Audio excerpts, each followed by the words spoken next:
It was September 3, 2009, when 27-year-old Melissa Carver left her job at a small insurance office in Salem, Oregon, and walked into the kind of darkness no one expected.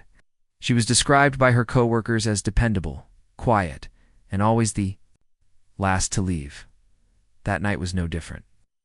At 6:48 p.m., security cameras caught her exiting the building's rear lot, walking across the cracked pavement with her handbag slung over her shoulder. She waved briefly at the night janitor before disappearing behind the glare of her sedan's headlights. She never made it home. Melissa's fiancé, Daniel Cross, called her phone repeatedly. The first few times it rang. By midnight, it went straight to voicemail. By 3 a.m., Daniel was driving the route between her office and their shared apartment, checking gas stations, convenience stores, and every roadside turnout along the way. Her car was gone. Her phone was dead. Melissa, a woman who had never missed a shift, never failed to call, seemed to have vanished into thin air by morning. Daniel filed the missing persons report. Police at first suggested the typical explanations. Maybe she needed space. Maybe there was an argument no one knew about. But Daniel's voice on the 911 call was steady, urgent, and unmistakably certain. She wouldn't leave. Something happened to her. The investigation began with the basics. Officers retraced her steps from work. Security footage showed her getting into her silver Honda Accord. At 6:49 p.m., the camera's grainy view captured her reversing out of the lot and heading north. That was the last confirmed sighting. Her car was not found in Salem, nor in the surrounding towns. No toll cameras, no gas station security feeds, no ATM usage. It was as though both Melissa and her Honda had been erased. Detectives interviewed Daniel extensively. He admitted they had discussed wedding stress, finances, plans, the usual strains of two people juggling long work hours, but denied any serious fights. His alibi was supported. He had been on shift at a local auto shop until 9 p.m., corroborated by multiple coworkers and a time card swipe. Attention shifted to Melissa's colleagues. No one recalled strange behavior. A coworker named Trina noted Melissa seemed a little distracted that afternoon, checking her phone more than usual, typing texts with a tension in her face. But she didn't elaborate. Melissa never said what was bothering her. Police subpoenaed Melissa's phone records. The final outgoing text was sent at 6:53 p.m., only minutes after she left work, to a number investigators didn't recognize. The message was just 3 words: "I'm leaving now." The recipient was later identified as an unlisted prepaid cell phone. Purchased days earlier at a convenience store 30 miles outside Salem, that number would never make another call. 4 weeks' search efforts consumed Marion County. Flyers plastered telephone poles. Volunteers scoured wooded trails and riverbanks. Dive teams dragged sections of the Willamette River. A silver Honda Accord was one of the most common cars in Oregon, and tips poured in. Each sighting collapsed. Under scrutiny, detectives uncovered no financial activity. Her bank account remained untouched, her credit cards uncharged. Her social media went silent. The line of her life flatlined in one evening. Her mother, Karen Carver, appeared nightly on local news, pleading into cameras with a desperation that fractured her voice. Melissa doesn't run. She doesn't hide. If you've seen her, if you've seen her car, please call. But the calls dwindled. Leads dried. And by December 2009, Melissa's case was quietly classified as cold. For years, her family marked each September with candlelight vigils. Daniel moved away, unable to bear the weight of empty anniversaries. Rumors swirled. She had run off. She had been taken. She had become another name on the list of Oregon's unsolved. It wasn't until nearly 12 years later, in June of 2021, that the story broke open again because of a chance encounter.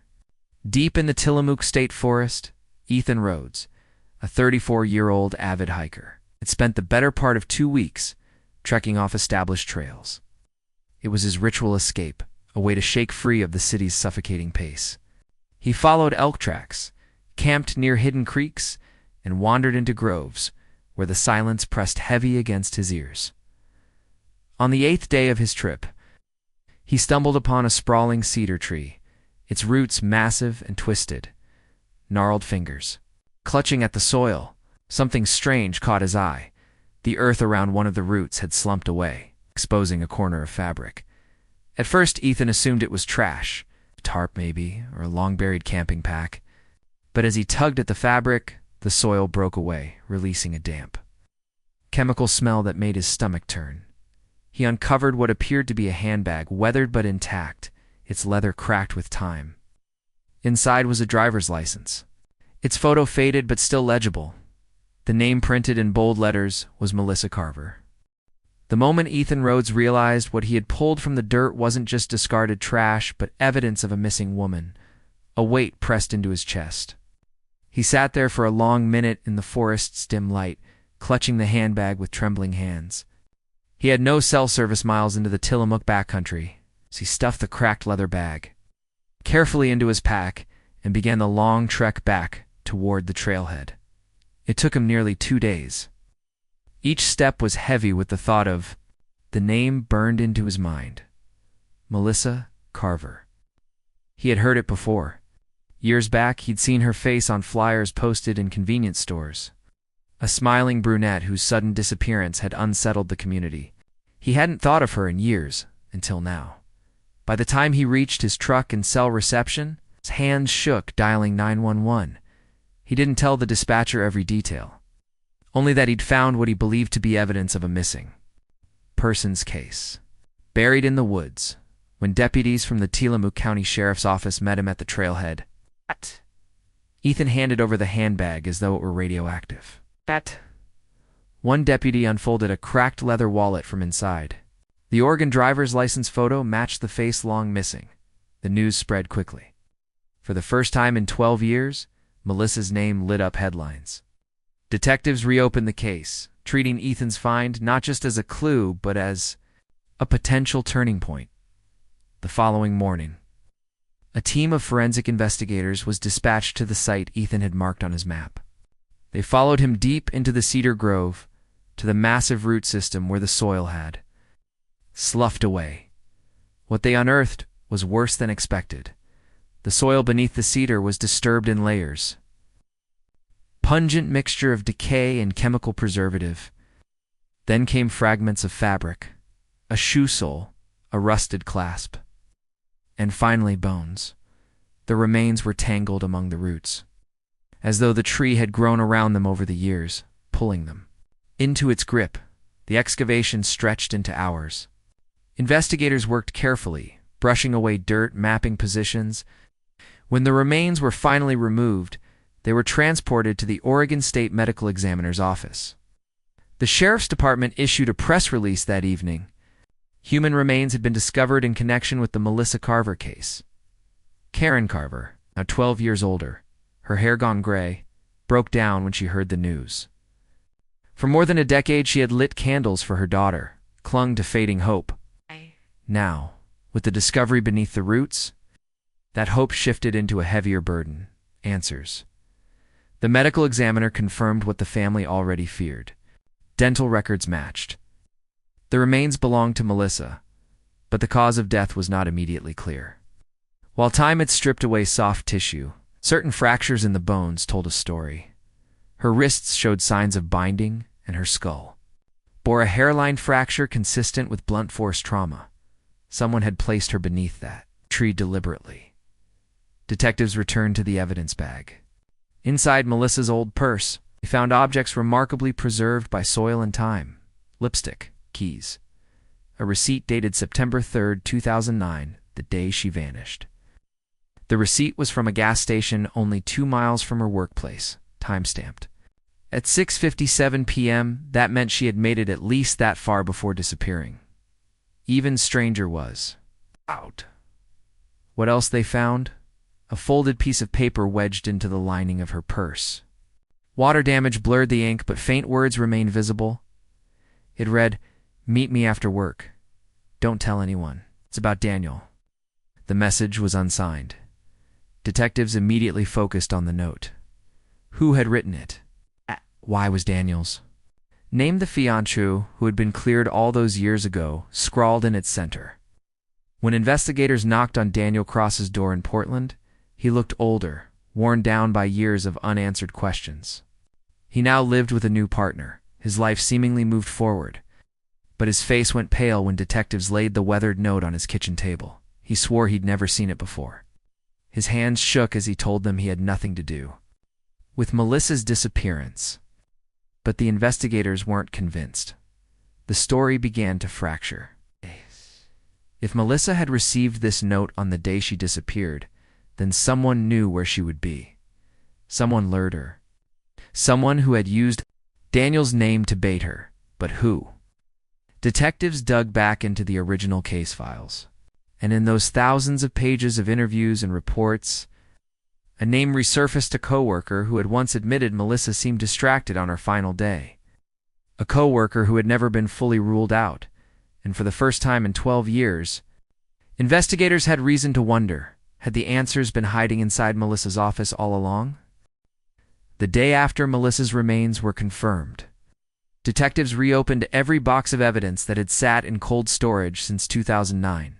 Dusty files, interviews, photographs, and tips poured over a large conference table at the Marion County Sheriff's Office.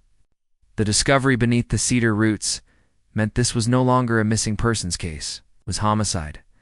The note found in Melissa's purse became the cornerstone of the reinvestigation.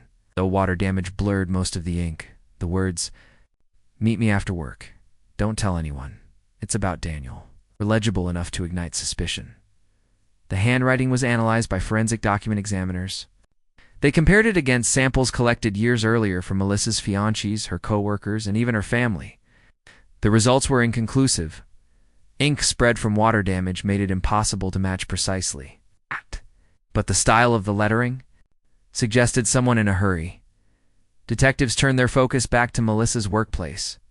She had been employed at a small insurance agency called Brightwell & Co., a 5-person office tucked inside a strip mall. In 2009, it had been her steady job for 3 years.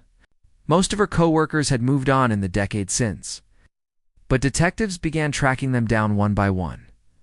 The first was Trina Ellis, the colleague who had originally told investigators Melissa seemed distracted the day she vanished. Now 44 and living in Bend, Trina sat nervously at her dining table as detectives unrolled the old case photos. She was texting someone that whole afternoon, Trina recalled. Melissa wasn't usually glued to her phone. I remember joking about it, asking if she had a secret admirer. She just laughed it off. Trina admitted she never saw the messages. She only remembered Melissa glancing down at her phone with a tense expression. Detectives pressed further. Did Trina know anyone who might have used Daniel's name to get Melissa's attention? Trina hesitated. There was one thing, she said, but it didn't seem important back then. She explained that another coworker, Evan Markham, had often lingered around Melissa's desk. Evan was quiet, socially awkward, but seemed to watch her more than was normal. It wasn't anything overt, just weird attention. Evan, then 31, had left the insurance firm 2 years after Melissa vanished. He now lived alone outside Meckmanville, working sporadic IT jobs. Detectives decided to pay him a visit. When they knocked on his small ranch-style home, Evan appeared thin, pale, his hair graying early. He invited them in reluctantly, his eyes darting nervously. Detectives asked if he remembered Melissa. He nodded quickly. Of course everyone did. It was awful what happened. They showed him the blurred note. His reaction was immediate. He leaned closer, his pupils narrowing as though the words carried a private weight. "Looks old," he said carefully. "Can't really read it." But detectives had seen that look before.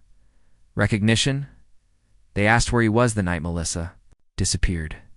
Evan repeated what he told investigators in 2009, home alone, playing computer games. No witnesses. At the time, his lack of alibi hadn't stood out. There had been no evidence tying him to the disappearance. But now, with the note referencing Daniel and Evan's apparent fixation on Melissa, suspicion deepened. Investigators obtained a warrant to search his home. Inside, they found stacks of old computer towers, yellowing boxes of files, and a hoarder-like accumulation of electronics. Most of it was useless junk. But in one cardboard box beneath a pile of cables, they discovered something chilling. A set of handwritten notes dated 2009. Filled with rambling journal entries, one entry read, "She belongs with me, not him. He doesn't see her like I do." If she only knew the truth about Daniel, she'd understand. Now the pages went on, obsessive, circling Melissa's name again and again. It was enough to warrant deeper forensic work. Detectives seized the journals, along with several old external hard drives at the forensics lab. Technicians uncovered fragments of deleted emails, drafts never sent, messages written to Melissa but unsaved. "I know what he's doing. I know what he hides. Meet me after work. I'll prove it to you." The wording echoed the note in her purse. Detectives felt the case tightening around Evan. But one critical piece was missing. Proof that he had been in Tillamook Forest. Proof he had buried Melissa beneath those cedar roots. Then came the break. On one of the old hard drives buried in archived folders, they found a series of digital photographs. Most were of landscapes, trees, rivers. But one image froze investigators in place. It was a photograph of the very cedar grove where Melissa's remains had been discovered. The timestamp read September 6, 2009, 3 days after she vanished. Evan Markham was suddenly no longer just a former coworker with an obsession. He was the last person known to be at the scene where Melissa's body was buried. But when detectives returned to question him, his house was empty. Evan Markham had disappeared. When detectives arrived at Evan Markham's house 2 days after seizing his journals and hard drives, no blinds were drawn and the place was silent. The mailbox bulged with fresh envelopes, but his car was gone. Inside, a neighbor's porch. Camera provided the only clue, at 2:37 a.m. the night before. Evan had been seen carrying 2 large duffel bags, loading them into his aging Toyota pickup, and driving away without headlights. By morning, an arrest warrant was issued. Local news blasted his image alongside Melissa Carver's. The public now knew. A former coworker, long overlooked, was wanted in connection with her murder. The manhunt stretched across counties. Detectives traced Evan's movements through gas, station receipts, and camera footage.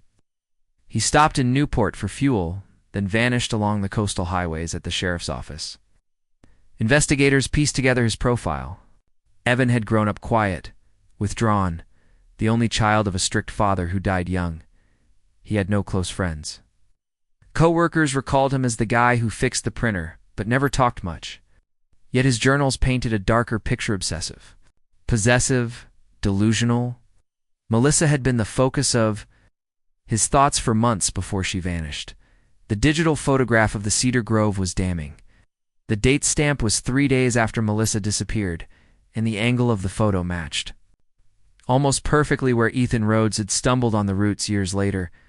It was as if Evan had returned to admire his secret. Detectives expanded the search. They learned Evan kept a storage unit outside Meckmanville, rented under a secondary name. A warrant was secured, and deputies cut the lock. Inside was a trove of chilling artifacts, a shoebox filled with Polaroids of Melissa, apparently taken without her knowledge, at her desk, walking to her car, at a coffee shop near the office.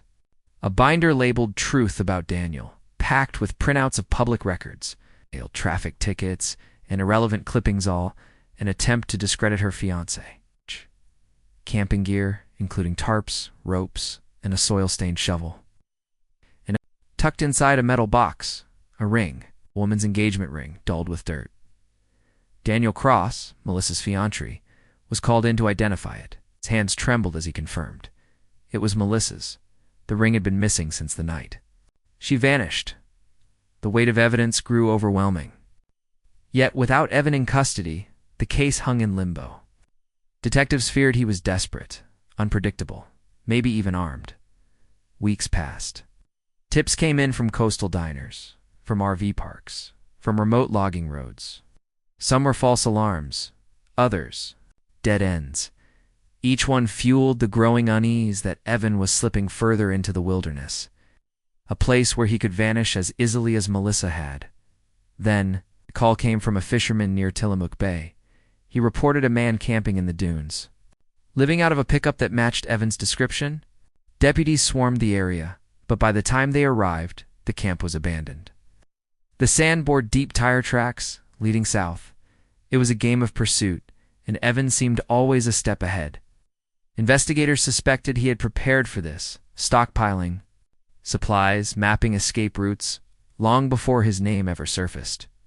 Meanwhile, forensic teams continued combing through his seized belongings. Among his journals, a single line stood out, written in 2009, "Roots, hide everything. No one will look there." The words echoed like a confession. Detectives feared Melissa might not have been his only victim. Other missing persons cases from Oregon and Washington were quietly re-examined, searching for patterns of women vanishing near forests, hiking trails, remote roads. Nothing yet connected directly to Evan. But the possibility haunted investigators. By late July 2021, nearly a month after Evan fled, his trail grew faint. Then, in a twist no one expected, he resurfaced not in the forest, but in a diner outside Eugene. A waitress recognized him from the news. She said he sat alone in a back booth, unshaven, jittery, scribbling in a notebook. When police arrived, he was gone, leaving behind a half-eaten plate and the notebook itself. The first page bore a message in uneven scrawl. "They don't understand. She came with me.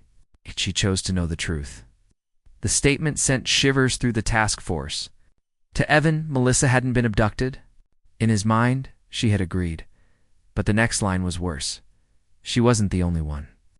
For detectives, the hunt for Evan Markham was no longer just about Melissa Carver's murder. It was about uncovering whether the man who buried her beneath cedar roots had left other women hidden in Oregon's forests, waiting to be found. And somewhere out there, Evan was still moving, alone, desperate, and convinced the world was closing in. The notebook Evan left in the Eugene diner became the centerpiece of the task force's next phase.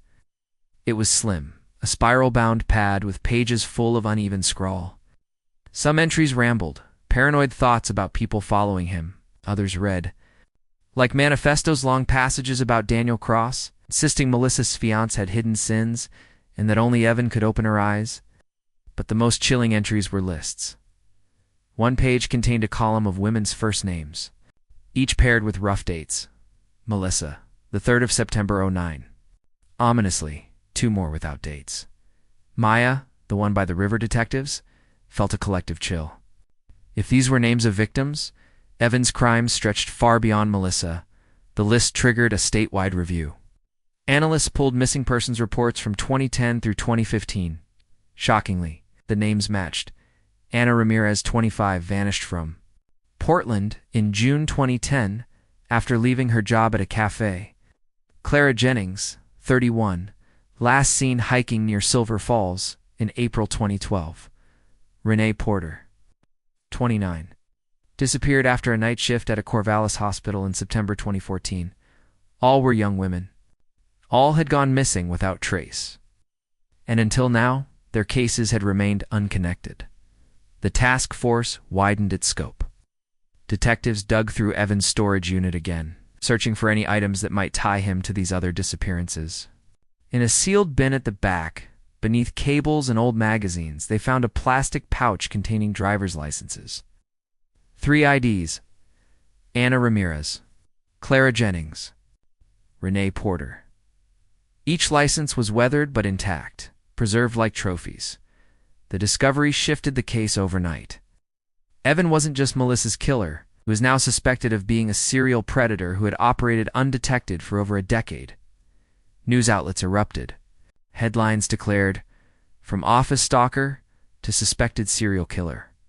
Families of the other missing women came forward, their grief reignited by the possibility that after years of silence, answers might finally come. But answers required. Finding Evan, the task force poured resources into the search. The Oregon State Police deployed tactical trackers trained for wilderness pursuit. Drones scanned logging roads and clearings. Rangers swept state forests. Forensic teams studied his journals more deeply. They noticed recurring references to roots, buried truth, and hiding in plain sight.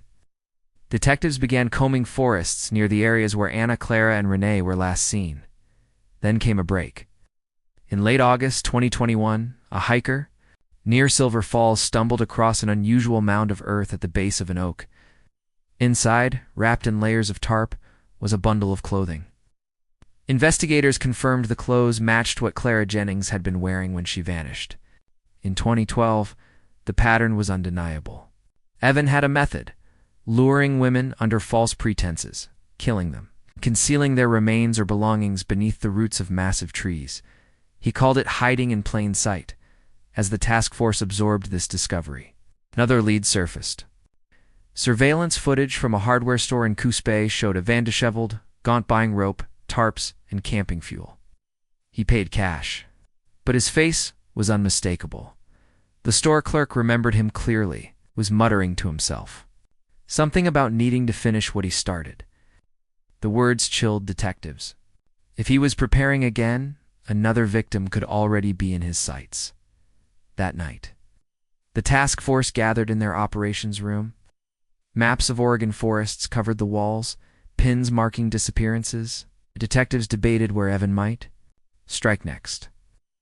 The last pages of his notebook offered a cryptic clue: Maya, soon. Investigators scrambled to identify her.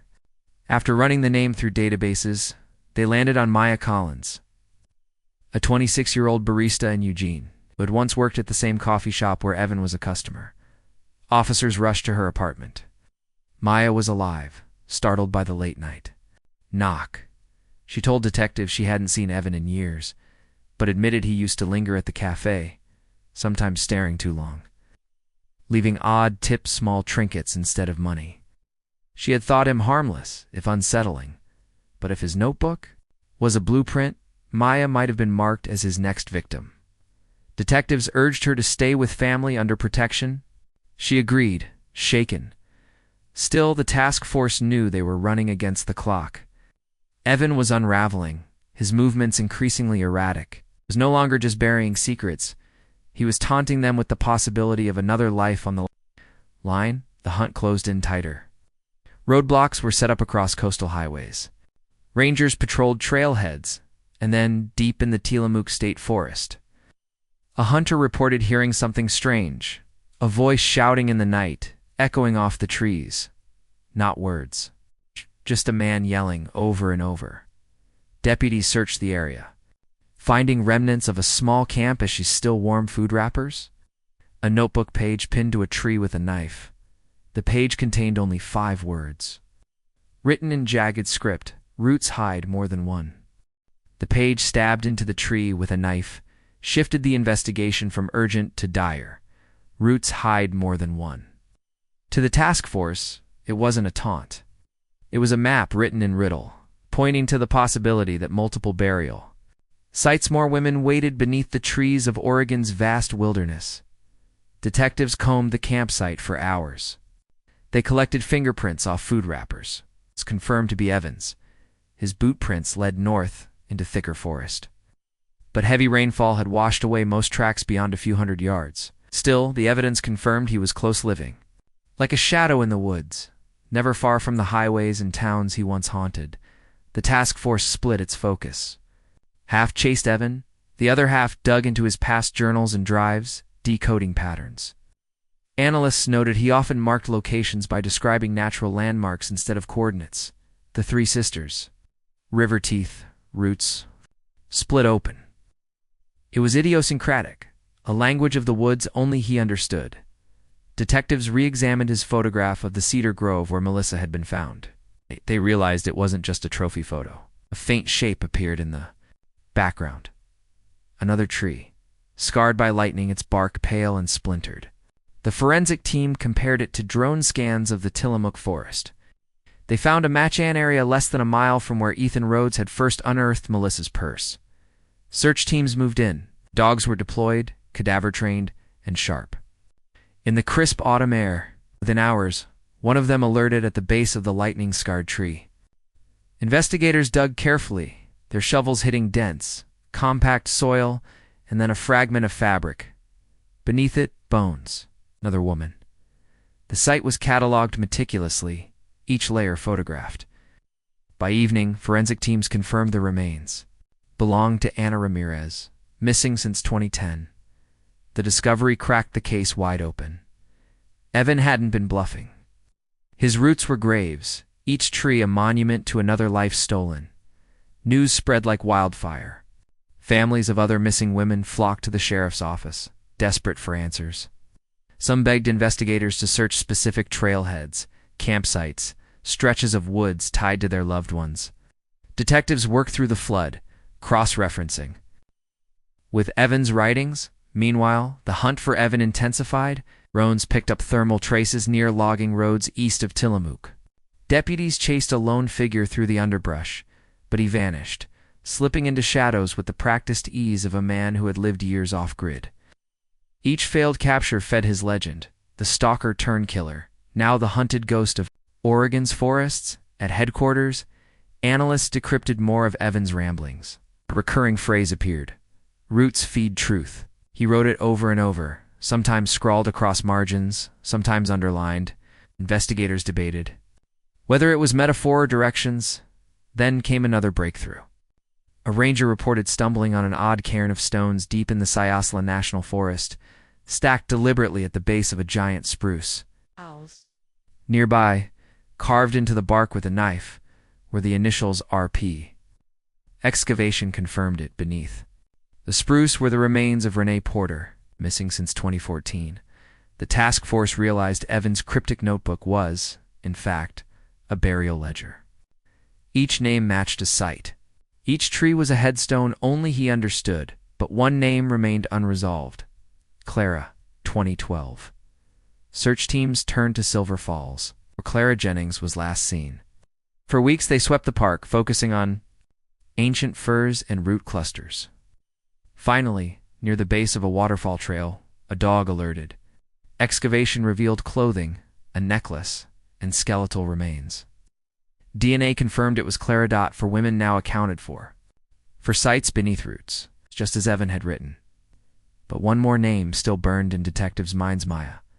Unlike the others, she wasn't a ghost of the past. She was alive, a potential target, living under police protection. And that meant Evan's game wasn't over. It was escalating. The task force believed his fixation had shifted. He wanted Maya as his final. His notebook suggested she symbolized something larger to him: closing of the circle. Investigators feared he might attempt to abduct her, despite protection, as a way of reclaiming control. So surveillance doubled. Officers guarded her home, shadowed her movements. But Evan had always been patient. He could wait for one mistake, one unguarded moment. Then, late one night, a patrol car outside Maya's mother's house reported movement in the trees. A shadow slipped between the trunks, too quick to confirm. When officers swept the yard, they found something lodged beneath the porch. It was a folded piece of paper, damp with rain. On it, scrawled in jagged script, were the words, "She comes. With me, soon." The message was signed with a crude drawing of roots. The manhunt for Evan Markham had entered its most dangerous stage. The note found beneath Maya's porch turned the protective detail into a siege. Detectives knew Evan had crossed a line. He was no longer circling in the wilderness. Haunting roots and hiding places, he had moved close, taunting them, slipping into the heart of suburbia to mark his intent. For Maya Collins, the young barista whose name appeared last in his notebook, the revelation shattered any illusion of safety. Though she had agreed reluctantly to police protection weeks earlier, the reality of being Evan's fixation was unbearable. "Why me?" she asked investigators, again and again. She had known him only as a strange customer who tipped in trinkets, a man she forgot as soon as he drifted out of her cafe years ago.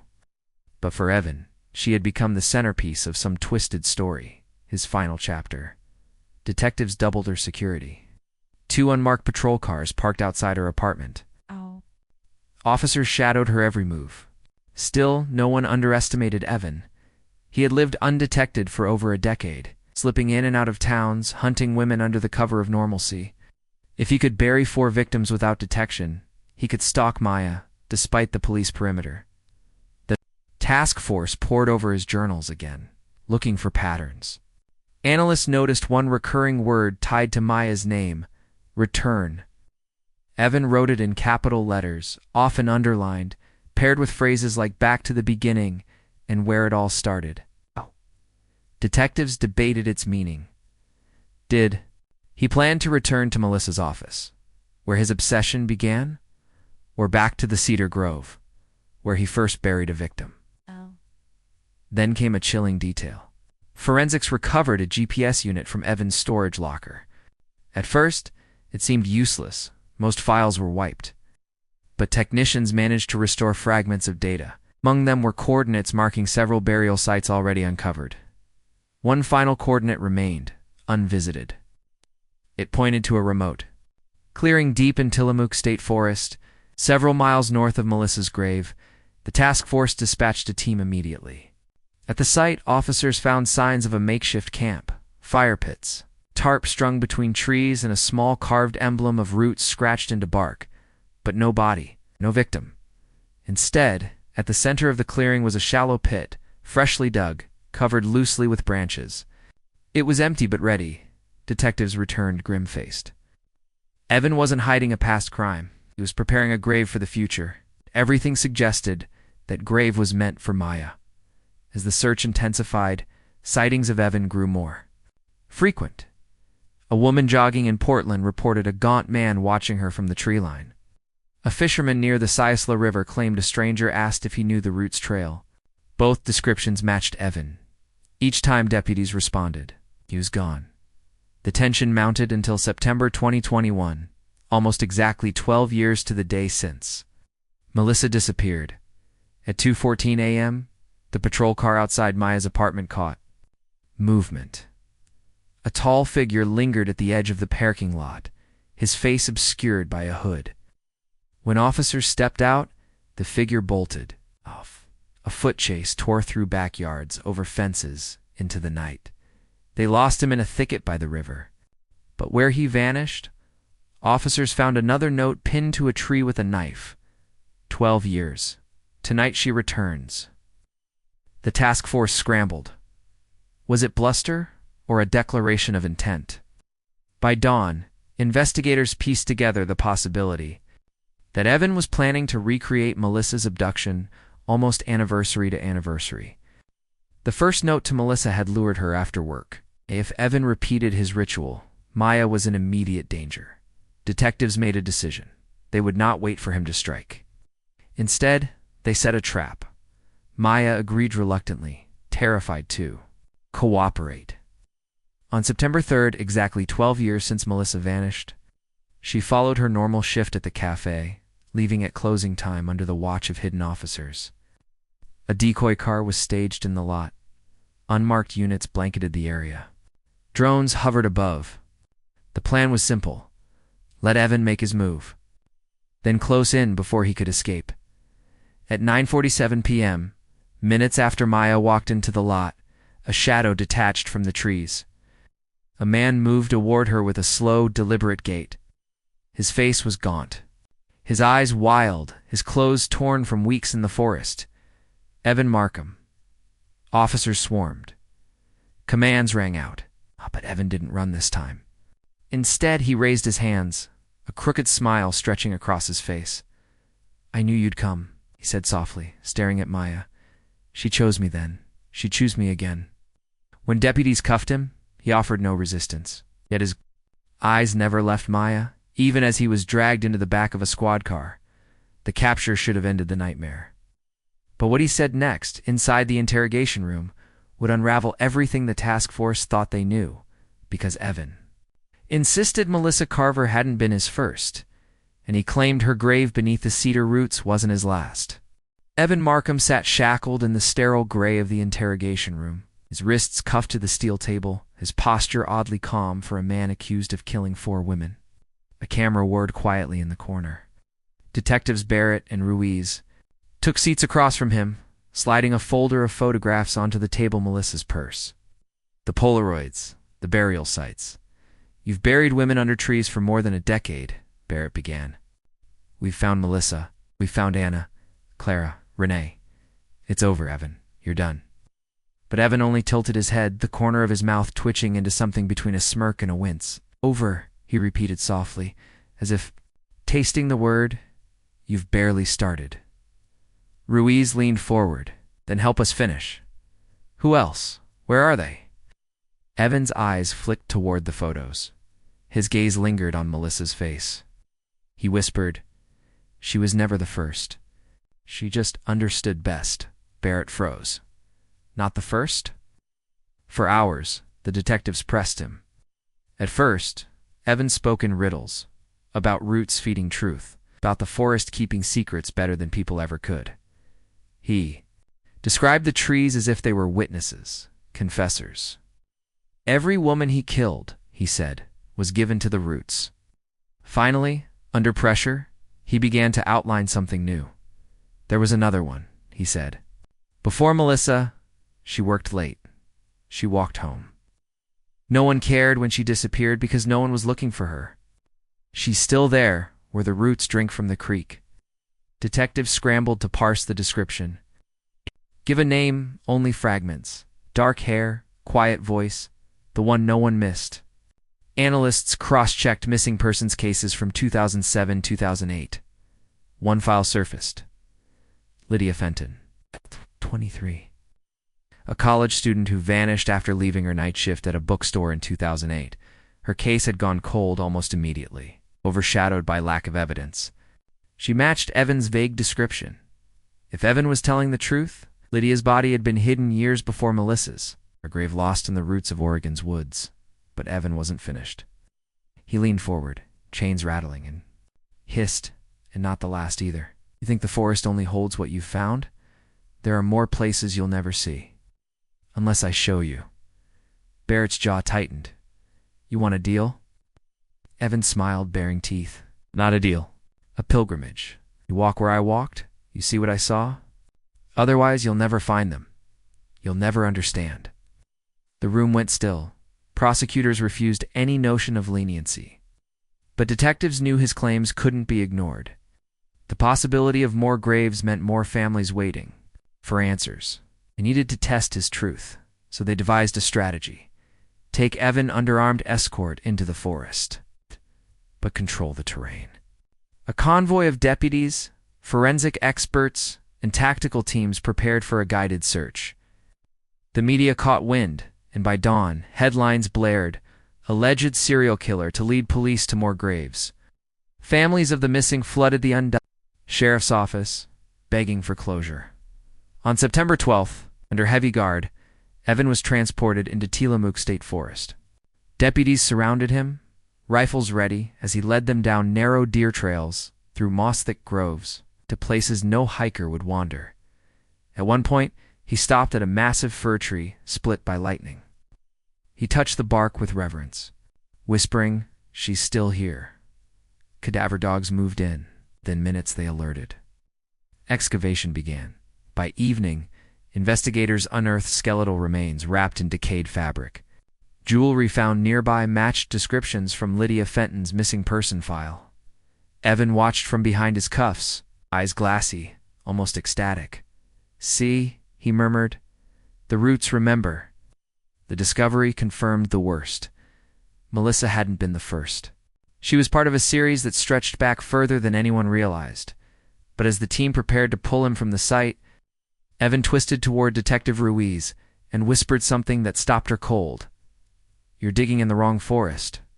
There's another one. Much closer to your home." For the first time in the long investigation, Ruiz felt the hairs on her neck rise, because Evan knew where she lived. Detective Ruiz replayed Evan's words again and again in her mind as the convoy wound back through Tillamook's logging roads. "There's another one. Much closer to your home." It wasn't just the words, it was the way he said them. Calm, measured, as if he had rehearsed the moment for years, saving it like a final card in a long game. By the time they returned Evan to his cell, Ruiz couldn't shake the unease. Her home was in Albany, an unremarkable town, far from the coastal forests Evan seemed to haunt. But his tone was deliberate. He wasn't guessing. He knew. The task force met late into the night, combing through maps, case files, and timelines. Analysts proposed possibilities. Evan had studied detectives, tracked their lives the same way he tracked victims. Or worse, he had planted a grave deliberately. Knowing someday he would use it as leverage, they began pulling records of missing women closer to Albany. That's when a case surfaced. April Hansen, 30, vanished in 2011 after leaving her bartending shift in Corvallis, just 20 minutes from Ruiz's neighborhood. Her case bore chilling similarities to Melissa's last seen walking to her car. Never arrived home. Her purse later found dumped near a wooded trail. April's disappearance had gone cold. No connection had ever been made to Evan until now. When Ruiz read April's file, her stomach turned. The trail where April's belongings were discovered wound only a mile from Ruiz's own home. The words Evan had whispered weren't abstract, they were specific. The following morning, cadaver dogs and search teams swept the area around the trail where April had last been seen. The forest was suburban, hemmed in by neighborhoods and schools, not the vast wilderness Evan usually favored. Still, beneath the roots of a sprawling oak, dogs alerted. Excavation revealed bones. A bracelet still clung to one wrist, identical to the one April's mother had described in her original report.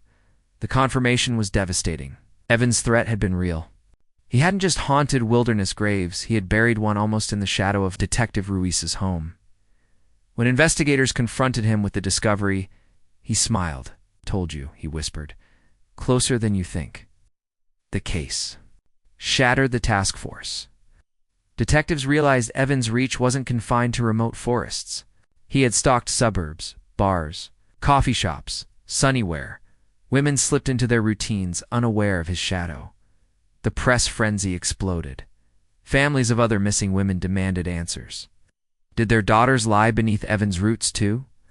Or was he toying with investigators, mixing lies with truths to keep control even from his cell? Forensics scrambled to re-examine every cold case in Oregon over the last 15 years. Patterns emerged: women vanishing near wooded corridors, or last known steps eerily similar. Evan seemed almost proud as detectives laid new cases before him. He spoke in riddles, withholding names, dropping fragments, the one by the bridge. She wore red. The storm washed her deeper. Each phrase sent teams scouring rivers, trailheads, groves. Some sites revealed nothing. Others revealed shallow graves, confirming his words weren't bluff, but his manipulations grew darker. He demanded to speak with Maya Collins, the woman he had marked as his final. Prosecutors refused. Still, Evan taunted detectives with threats of what he would do if she wasn't brought to him. He scratched roots into his cell wall until the paint flaked. He muttered to guards that one is still waiting. He refused food for days, then devoured it in silence. The task force debated their next move. They had enough to charge him with. Multiple murders, but closure for families still hung on his cryptic clues. Should they risk giving him a platform, or lock him away forever and silence his riddles? The decision was ripped from them. On October 18th, during a routine transfer to court, Evan collapsed in his restraints. His pulse was faint. Paramedics rushed him to the hospital, where scans revealed something startling. A piece of sharpened metal swallowed days earlier had torn his stomach lining. Deliberate. Before doctors could operate, Evan flatlined. For the first time in 12 years. The man who had buried women beneath roots, stalked forests, and taunted detectives was silent. But in his cell, investigators found one last scrap of paper, hidden beneath his mattress. It read, "Not all roots are in Oregon." Evan Markham's death should have ended everything. For 12 years, his shadow had stretched across Oregon's forests, filling missing persons boards and family living rooms with fear and silence. Now, he was going to trial. No cross-examination, no courtroom spectacle. But in reality, death only deepened the mystery.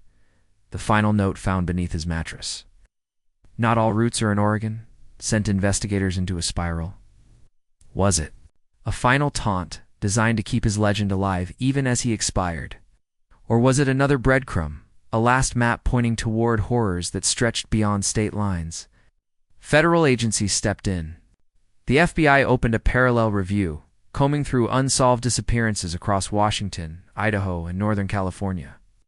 Analysts compared Evan's movements, pieced together through receipts, journals, and digital records, with cases of missing women in those areas. The overlap was disturbing. Between 2008 and 2015, at least 6 women had vanished near national forests bordering Oregon. No bodies, no suspects, just cold cases. Evan had worked odd IT jobs in each of those regions at the time. The possibility loomed.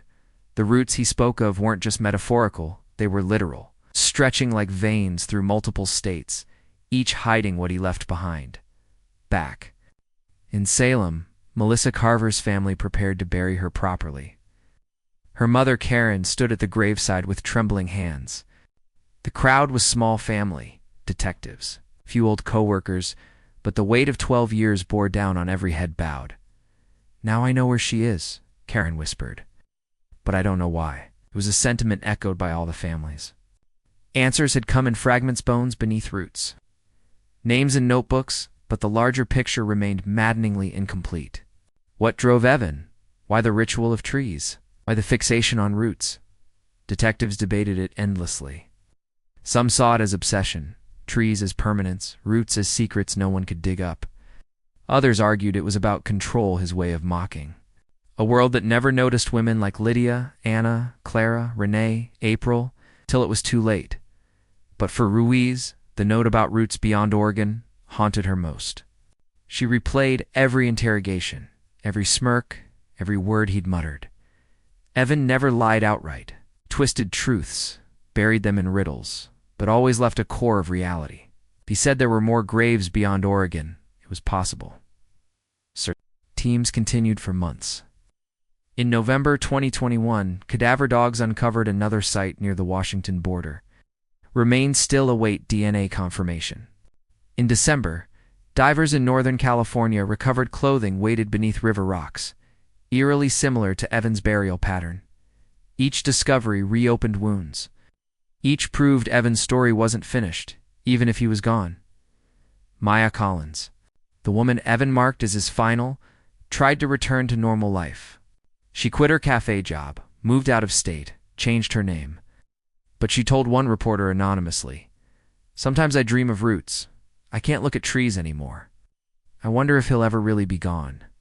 Detective Ruiz carried her own burden. Every drive past the oak where April Hansen was buried reminded her of how close Evan had come, how he'd chosen her town as a hiding place. It wasn't just work anymore, it was personal. It's carved into the ground beneath her feet. By early 2022, prosecutors formally closed the Oregon cases tied directly to Evan. He was listed posthumously as the killer of at least 6 women, yet dozens of other cases remained unsolved. Each one with grieving families clinging to the possibility that their daughters, sisters, wives might be among the roots still hidden. The official record says Evan Markham was a predator who stalked women, killed them, and buried them beneath trees. A disturbed man who turned Oregon's forests into cemeteries. But off the record, among detectives who worked the case, a darker belief lingers that his map was never finished, that the routes he drew weren't confined to one state, or even one country. That somewhere out there, in groves untouched and rivers unsearched, more of his secrets still sleep beneath the earth. And so the story ends, not with certainty, but with the chilling echo of Evan's last words. Not all roots are. In Oregon,